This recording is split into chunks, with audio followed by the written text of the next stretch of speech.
this show, we highlight the incredible coaches and athletes of Muscuda school districts. My name is Ellis. Thanks for joining us. Tonight, we're going to be joined by our head cross-country coach, Darren Latham, and our girls tennis coach, Sam Ellis. Coach Latham has been cross-country coach since 2013 at Sparta High School, and after making the transition to Muscuda in 2015, he's had 59 All-State athletes, 5 MVC titles, 6 regional championships, and 2 sectional titles. Coach Ellis has coached girls tennis for 5 years, coached overall between boys and girls for a total of 8, and she's played varsity tennis, and she played varsity tennis for 4 years at Waterloo High School. So with that, we'll step aside, and when we come back, we'll be joined by head coach of the cross-country Indians, Darren Latham. You're watching Inside Indian Athletics on the Indian Sports Network. From the auditorium, where we show the passion and hard work of our students, to the classrooms, where our faculty dedicate themselves to shaping the next generation of scientists and engineers. From the weight room, where we inspire our students to be a better version of themselves, to the courts and fields where history is made and memories are saved. From representing our school to just being a part of the community, we are Muscuda, the high school of choice.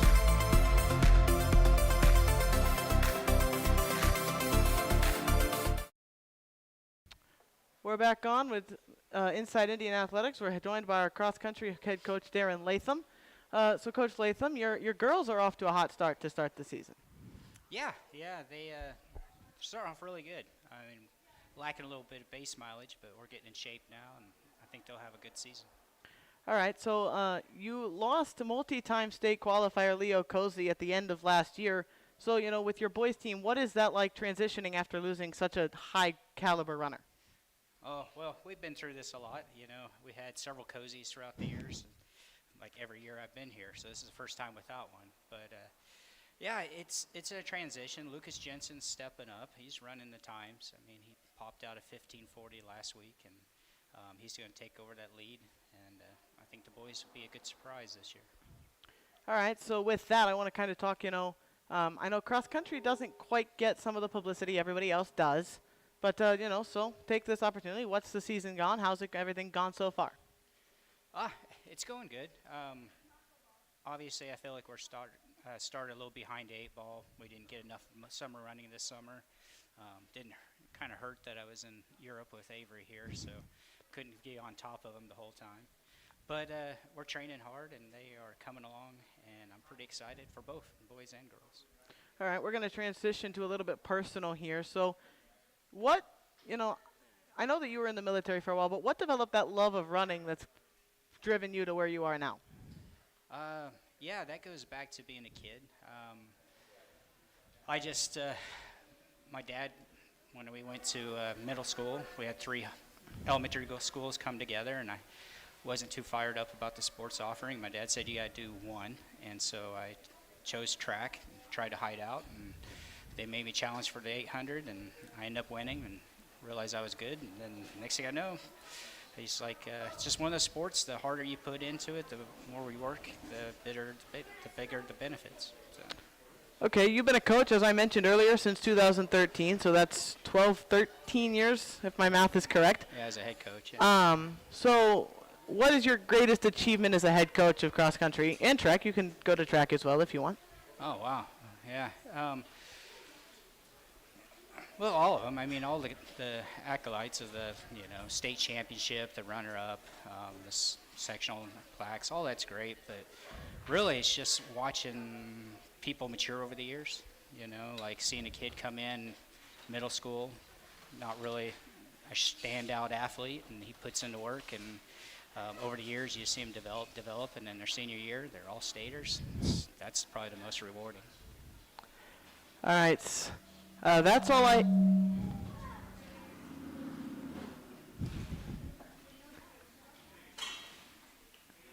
All right, Coach Latham, that's all I have for you today. I appreciate the time joining us on the show, and thanks for being in, and good luck the rest of the year. Awesome. Thanks, Owen. All right. So when we come back, we're going to be joined by the girls' head tennis coach, Sam Ellis. This is Inside Indian Athletics on the Indian Sports Network. We all know you have spirit, but how do you show it? How do you really let them know? What you need is spirit wear. What you need is warrior logo wear. your one-stop shop for everything Muscuda related. And if they don't have it, they can make it. So come down to 12 East Main Street and order now. When it's time to ball.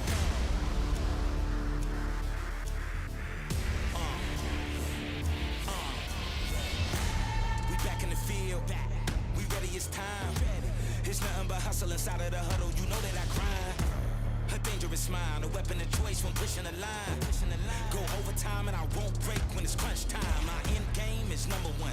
Bet it all, give me my cash. Supreme game, can't stop it. Take off like a rocket.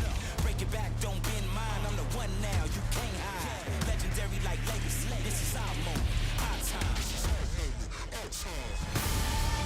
moment. This is our time. Time is now. It's time to rise. This is our moment. This is our time. The time is now. It's time to rise. We're back on Inside Indian Athletics. We're joined by the head girls tennis coach and an assistant boys tennis coach, Sam Ellis. Thanks for the time today. Absolutely. Happy to be here. All right, so, I think I mentioned earlier you played high school tennis for 4 years at Waterloo. When did you start playing? How long you been playing? And when did you start playing the game? Yeah, absolutely. So growing up, I tried most of your usual sports. I tried softball, volleyball, gymnastics. None of it was just really for me. And on a whim, my parents had me sign up for tennis lessons when I was 11, just to see if I liked it. Fell in love with it, and then I started playing in middle school and played all throughout high school. So. All right. I know that, tennis isn't necessarily, it doesn't get the big publicity. It's not football. It's not basketball, baseball, softball. So, what makes you love it? What keeps you going at it when you know it's not going to get that same level of recognition? Absolutely. So the sport itself, one of my favorite things about it is that so many people do end up picking it up at different times in their life. So many kids on both the boys and the girls tennis teams start when they're real little, and some of them pick it up middle school, high school level. A lot of the time we'll even have kids who pick it up sophomore, junior year. We actually had one girl join the team as a junior, and she was JV, and then she was ended up being our third on varsity the next season. It's one of those sports that's extremely mental and extremely physically challenging at the same time. But kids, as soon as they try it, they just end up loving it and stick with it all, and they usually end up trying it whenever they a friend recommends it or someone else, they go to a summer camp, anything like that. And it's just one of my favorite things to watch people who have never tried the sport before end up falling in love with it. All right, I want to talk about the boys a little bit because you've been an assistant coach to Jack Guzzi for the last couple of years. And you've been along for a little bit of the ride of seeing Wyatt Jurgensmeyer, Jordan Beck, Eli Wittram, and their state runs. What has that been like from the coach's perspective? Oh, it's been amazing. I started assisting Guzzi as the boys tennis coach whenever Wyatt Jurgensmeyer was a sophomore. Eli and Jordan were both freshmen. So I've been a part of that program for a while. We have a fantastic coaching staff. We were lucky enough to have someone else, another assistant coach, Sarge. He's in the military, so he sadly ended up having to move on. And also Abby Martin, and we all just work fantastically. It was an amazing run at state last year, and it's just been so fun to watch them all grow. Eli Woodrum's a perfect example. He didn't pick up tennis until a little later, and he ended up falling in love with it. All right, so building off the question before about the less recognition for the game, I can imagine that it might be tough for your players to stay with it because it's like, they might not get that same recognition. So how do you keep the girls engaged, or even the boys for that matter? How do you keep them engaged? How do you keep them to stay in love with the sport? Well, I have to say, honestly, that normally hasn't been an issue, at least from my perspective. Overall, our problem doesn't end up so much being getting the kids to stay in love with the game, it's getting them to try it. But once they've tried tennis, whether it's like a camp or just on a whim, and then they come out and they join the team and they end up falling in love with the game, with the culture, all of it, they're always asking to play more tennis. We end up at the end of girls season usually like playing a fun costume mixed doubles scenario where the boys and the girls both play. They're always wanting to have the keys to go up there and hit with the lights on and get the balls out of the shed, and always on us trying to hit even more. So overall, it truly is one of those sports where once you try it, you fall in love with it. All right, so last one. I ended this with Latham. I'm going to end it with you as well. Your favorite tennis memory. It can be personal or as a coach or both if you want to go that way. Well, from personal with growing up, like I said, I played at Waterloo. In my time there, I actually had 3 different coaches in 4 years. But the current coach over at Waterloo now was the one who showed up my senior year, and he was a fantastic coach. And under his instruction, I ended up actually winning a really important doubles match against Highland when I was a senior playing varsity, and that was a really, really fantastic memory. And as a coach, I mean, obviously all the time spent with the girls and everyone on the bus and having fun is awesome. But as far as victories, getting to beat my old head coach 5-4 2 seasons ago was pretty awesome. All right, that's going to do it for Coach Ellis. Thanks so much for joining us. It's been real good, and thanks for being on. Thank you. All right, we'll be right back. We'll wrap things up from the vault here on Inside Indian Athletics.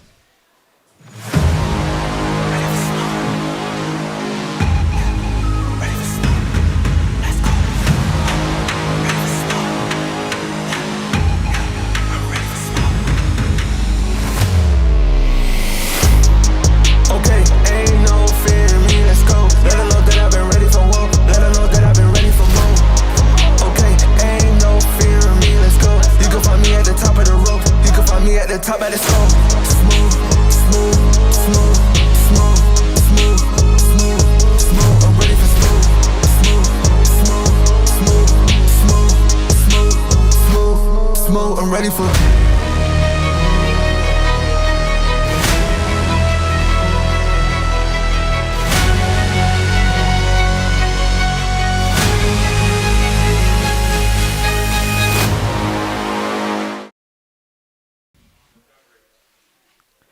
All right, well, it has been a fun one here tonight from the vault on the Indian Sports Network. And once again, we want to say a good thank you to Coach Ellis and Coach Latham for joining us tonight. Another big thanks to the Whitworths in the vault. They have allowed us to use this incredible space. Thanks to Mr. Battis. He's given us all we need to do this tonight. Avery Beer behind the camera doing our producing. So our great team working here at the vault to get this thing on the air. Coming up this week on the Indian Sports Network, we only got one thing. Friday night, the football Indians, they're at home. They'll take on Riverview Gardens. We'll hit the air at 6:40, and kickoff will be right around 7 o'clock.